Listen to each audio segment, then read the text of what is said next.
যে চারটি কারণে আপনার দোয়া আল্লাহ পাক রব্বুল আলামিন কবুল করেন না, এই চারটা বদ অভ্যাস যদি আপনার ভিতরে থাকে, এই চারটি বদ অভ্যাস যদি আপনি পরিহার না করেন আর আজীবন যদি মালিকের কাছে আপনি দোয়া করেন, মালিকের কাছে আপনি প্রার্থনা করেন, আল্লাহর কাছে যদি আপনি চান, আপনি ইচ্ছে মতো আপনি কান্না করতে পারবেন। এমনকি কাবা শরীফের গিলাফ ধরে যদি আপনি কান্না করেন, আরশের মালিক আল্লাহ পাক রব্বুল আলামিন আপনার দোয়া কখনো কখনো আমার আল্লাহ কবুল করবেন না। আজকে আমাদেরকে অনেকে ফোন দিয়ে বলেন যে হুজুর, আপনার আমলগুলো আমরা শুনি, আপনার আমলগুলো আমরা শোনার পর আমল করি, যে আপনি যেভাবে বলতেছেন সেইভাবে আমরা করি, কিন্তু আমাদের দোয়া তো কবুল হচ্ছে না, কারণটা কি? এই বাবা, কেন কবুল হচ্ছে না? কিসের কারণে আপনার দোয়াটা আটকে আছে? আজকে সেই বিষয়টা নিয়ে আমি আপনাদের সামনে আলোকপাত করার চেষ্টা করব। কেন দোয়া কবুল হয় না? মুমিনের দোয়া তো কখনো ফিরে আসার কথা না। 5 ওয়াক্ত নামাজ পড়া মুমিন, মুত্তাকি, পরহেজগার, আল্লাহ পাকের প্রেমিক, দোয়া করলে সেই দোয়াটা তো কখনো খালি হাতে ফেরত আসার কথা না। তাহলে কেন ফেরত আসে? আল্লাহ তো বলেন মুমিন হলো আসমানের খুঁটি। এই আসমানটা আমি আল্লাহ বানাইছি, কোনো খুঁটি নেই, খুঁটিবিহীন আসমান বানাইছি। একটা ঘর বানাতে তোমাদের কত প্রকারের খুঁটি লাগে, হ্যাঁ? আর এত বিশাল আসমান বানালাম, কোনো খুঁটি নাই। এর মানে হচ্ছে এক একটা মুমিন হতে আসমানের খুঁটি। আর সেই মুমিন আল্লাহর কাছে দোয়া করে দোয়াটা কবুল হয় না। এটার কারণটা কি? অবশ্যই একটা কারণ আছে। এ কারণ না জানার কারণে আমরা আলেমদেরকে দোষারোপ করি, হুজুররা বলবি, তারা তাদের কথা বলবে, আমরা হুজুরদেরকে দোষারোপ করি। আসলে দোষ হচ্ছে আমাদের ভিতরে, আমার দোষ রেখে অন্যকে নিয়ে আমরা দোষারোপ করি। এটা হচ্ছে আমাদের একটা স্বভাব। নিজের দোষের কোনো অভাব নাই, নিজের অন্যায়ের কোনো অভাব নাই, অপরাধের কোনো অভাব নাই। আরেকজনের দোষ নিয়ে, আরেকজনের অপরাধ নিয়ে আমরা গাড়াগাড়ি করি, কিন্তু নিজের দোষের কোনো শেষ নাই। এ বন্ধুরে আমার শোনা, অনেক আল্লাহ পাক রব্বুল আলামিনের বাংলা বাংলায় চোখের পানি ছেড়ে দিয়ে কান্না করে বলে, হুজুর, এই যে আপনার আমলগুলো আমরা শুনি, আমলগুলা যেইভাবে বলেন সেইভাবে কিন্তু আমরা আমল করি, কিন্তু রেজাল্ট তো পাইতেছি না। আল্লাহর কাছে এত দোয়া করি, চোখের পানি ছেড়ে দিয়ে মুনাজাত করি, কান্নাকাটি করে, আল্লাহ পাক রব্বুল আলামিন আমাদের দোয়া তো কবুল করেন না। হুজুর, এমন একটা আমল জানায়া দেন, এমন একটা আমল বলে দেন যে আমলটা করলে আরশের মালিক আমার আল্লাহ আমার দোয়া কবুল করে নিবে। আমি আপনাদেরকে বলবো, বিষয় আমল নয়, এই 4টা কাজ আপনি ছেড়ে দেন। এই 4টা কাজ আপনি ছেড়ে দেন, আপনাকে আমলও করতে হবে না। এই 4টা কাজ যদি আপনি ছেড়ে দিতে পারেন, ইনশাআল্লাহ অটোমেটিকলি আল্লাহ পাক রব্বুল আলামিন আপনার মনের বাসনা, আপনার মনের আশা, আপনার মনের আকাঙ্ক্ষা, অনিচ্ছাকৃত যত দোয়া করেছেন সব আমার আল্লাহ কবুল করে নেবেন। এই 4টা কাজ ছেড়ে, 1 নাম্বার, যদি আপনি হারাম উপার্জন করেন এবং হারাম যদি খান, হারাম পড়েন, মনে রাখতে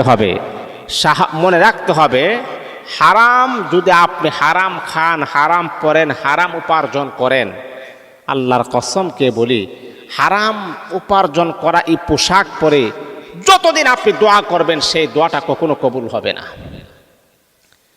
ইমামে আজম আবু হানিফা আমাদের সবচাইতে বড় ইমাম, 4 মাযহাবের 4জন ইমাম, ইমাম শাফি, ইমাম হাম্বলি, ইমাম আবু হানিফ, তারপরে ইমাম মালিকি, 4 মাযহাবের 4 ইমাম। এর ভিতরে খুবই পাওয়ারফুল ইমাম হচ্ছে ইমামে আজম আবু হানিফা।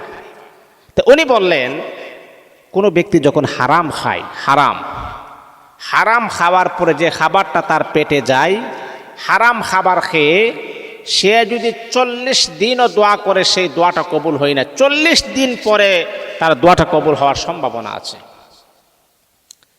চিন্তা করছেন হারামের কত বড় একটা এফেক্ট, হারামটা কত বড় একটা জঘন্যতম পাপ। 40 দিন পর্যন্ত আপনার কোনো ইবাদত আল্লাহর দরবারে কবুল হয় না। বন্ধুরে আমার শোনা, হারাম উপার্জন, হারাম টাকা দিয়ে যদি আপনি কাপড় পরিধান করেন, হারাম টাকা দিয়ে যদি আপনি খাবার খান, তাহলে মনে রাখতে হবে এই যে আমার শরীরে একটা পাঞ্জাবি আছে, এই যে পাঞ্জাবি, এটা আমার হারাম উপার্জন দিয়ে যদি কিনা হয়, ওই পাঞ্জাবি দিয়ে নামাজ পড়লে আপনাদের কাছে আমার প্রশ্ন হলো, এই নামাজটা কতটুকু কবুল হবে আপনি নিজে একবার বলে দেন। আমার তো ইনকাম সোর্স হারাম। তো ইনকাম সোর্স যেই ব্যক্তির হারাম হয়, তাহলে তার ঘর হারাম, তার বাড়ি হারাম, তার জায়গা জমি হারাম, তার সন্তানকে যে খাবার খাওয়াচ্ছে সেটাও হারাম, তার তো সবই হারাম, কারণ তার ইনকাম সোর্সই কি হারাম। এই জন্যেই মানে ইনকাম সোর্সটা হালাল হতে হবে ইনশাআল্লাহ, এটাকে আমাদের কাছ থেকে পরিহার করতে হবে। এটা হলো এক।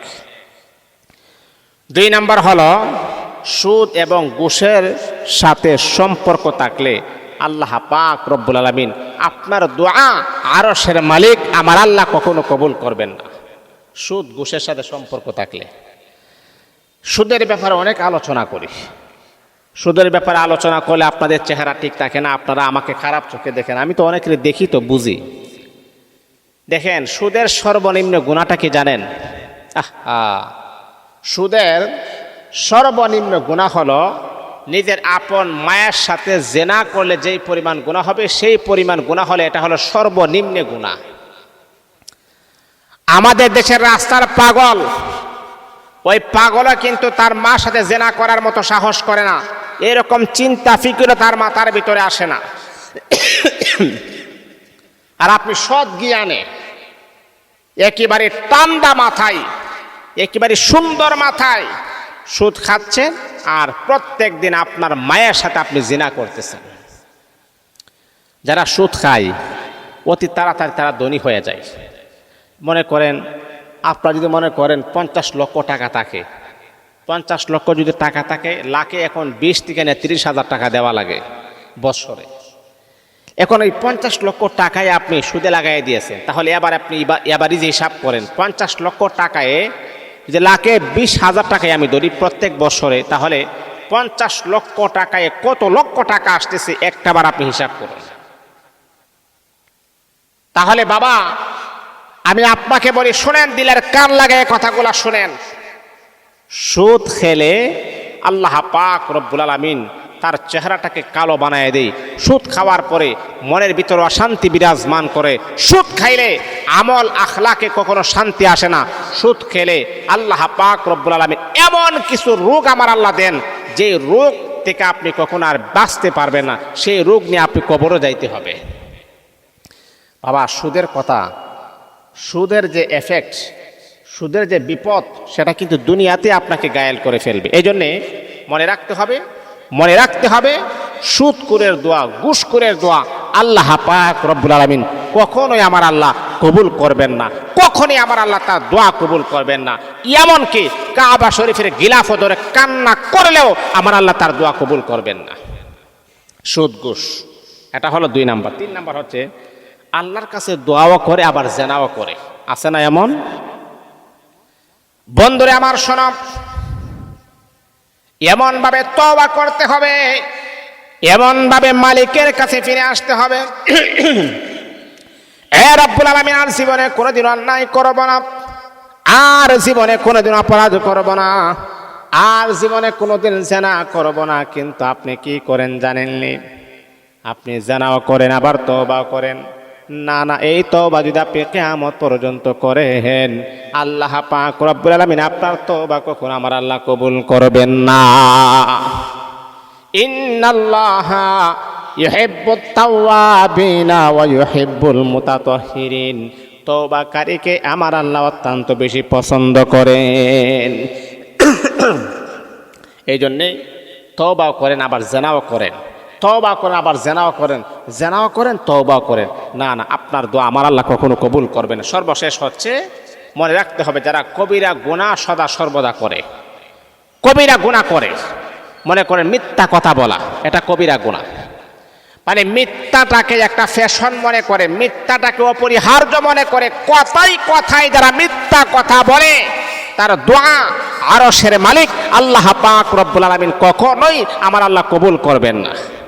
এই কবিরা গুনাহগুলোকে আমাদেরকে ছেড়ে দিতে হবে, তা না হলে আপনি দোয়া করবেন, মাগার আপনার দোয়া আমার আল্লাহ কখনো কবুল করবেন না। এই জন্য বন্ধুরে আমার, দোয়া যদি কবুল করাইতে চান তাহলে 1 নাম্বার হলো হারাম উপার্জন বন্ধ করতে হবে, 2 নাম্বার হলো সুদ ঘুষ বন্ধ করতে হবে, 3 নাম্বার হচ্ছে জেনা বন্ধ করতে হবে, 4 নাম্বার হলো কবিরা গুনাহ বন্ধ করতে হবে। এই 4টা আমল যদি, 4টা বদ অভ্যাস যদি আপনি পরিহার করতে পারেন, তালাক দিতে পারেন, যে কোনো সময় মালিকের কাছে দোয়া করলে আমার আল্লাহ সাথে সাথে দোয়া কবুল করে নেবেন ইনশাআল্লাহ।